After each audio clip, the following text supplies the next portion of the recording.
Selamat pagi Bapak Ibu dan saudara-saudari yang dikasihi Tuhan. Apa yang kita temukan pada saat kita membaca Alkitab yang berisi firman Tuhan? Apakah kita menemukan kehidupan kita pribadi? Ataukah kita menemukan kehidupan orang lain? Kita mungkin pernah punya album foto. Iya, album foto berisi dengan foto-foto kita. Ada foto-foto yang menjadi foto kenangan karena itu adalah foto-foto masa lalu.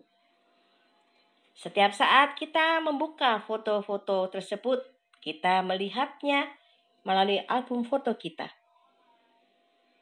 Kalau kita membuka album foto, siapakah yang pertama kali kita cari di dalam foto tersebut? Diri kita atau orang lain? Pasti diri kita. Kita akan mencari dan mencoba mengenali diri kita yang ada di dalam foto tersebut. Yang pertama dan yang utama kita cari di album foto tersebut pasti diri kita. Baru setelah itu kita mencari orang lain. Orang tua kita, saudara-saudara kita, sahabat kita, dan siapa saja. Kita akan mencoba mencari di sana dan mengenalinya. Kalau kita membaca Alkitab yang berisi firman Tuhan, kita tahu bahwa inilah pembicaraan Tuhan kepada kita, bukan? Nah, ketika kita membaca Alkitab, apakah yang pertama dan yang utama? Kita melihat bahwa firman Tuhan ini sedang berbicara tentang aku. Tuhan sedang ingin berbicara kepadaku. Tuhan sedang ingin menegur aku. Ataukah ketika kita membaca Alkitab, membaca firman Tuhan, kita justru dengan sangat mudah menemukan bahwa Tuhan sedang berbicara kepada orang lain. Nah, ini cocok untuk si A. Ya, ini pas untuk si B.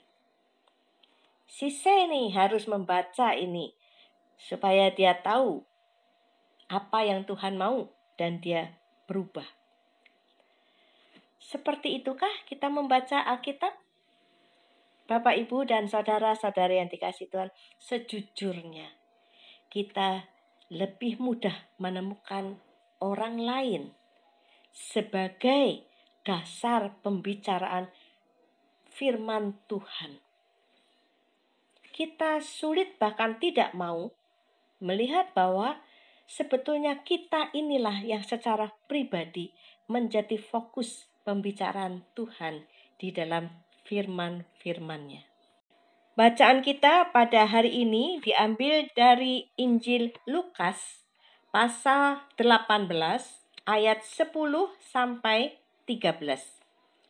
Ada dua orang pergi ke bait Allah untuk berdoa. Yang seorang adalah Farisi dan yang lain pemungut cukai. Orang Farisi itu berdiri dan berdoa dalam hatinya begini. Ya Allah, aku mengucap syukur kepadamu karena aku tidak sama seperti semua orang lain. Bukan perampok, bukan orang lalim, bukan pezina, dan bukan juga seperti pemungut cukai ini. Aku berpuasa 2 kali seminggu. Aku memberikan 1/10 dari segala penghasilanku.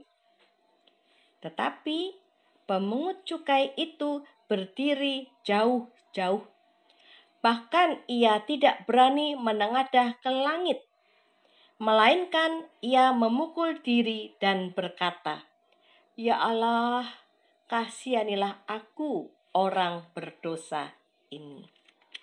Kita tahu bahwa kisah ini adalah perumpamaan yang Tuhan sampaikan kepada banyak orang yang selalu menganggap dirinya benar dan memandang rendah orang lain.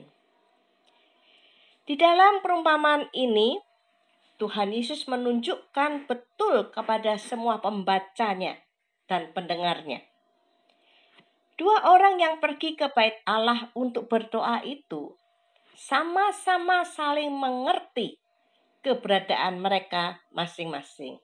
Artinya, orang Farisi itu tahu kalau selain dia ada pemungut cukai yang sedang juga akan berdoa di bait Allah.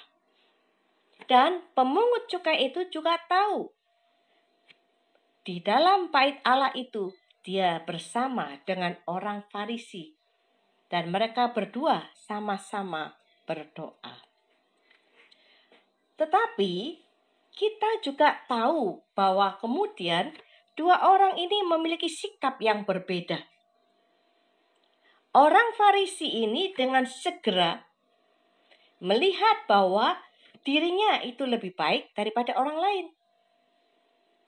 Fokus utamanya adalah membanggakan dirinya sendiri karena dia berhasil melihat dan menemukan celah di dalam kehidupan pemungut cukai tersebut.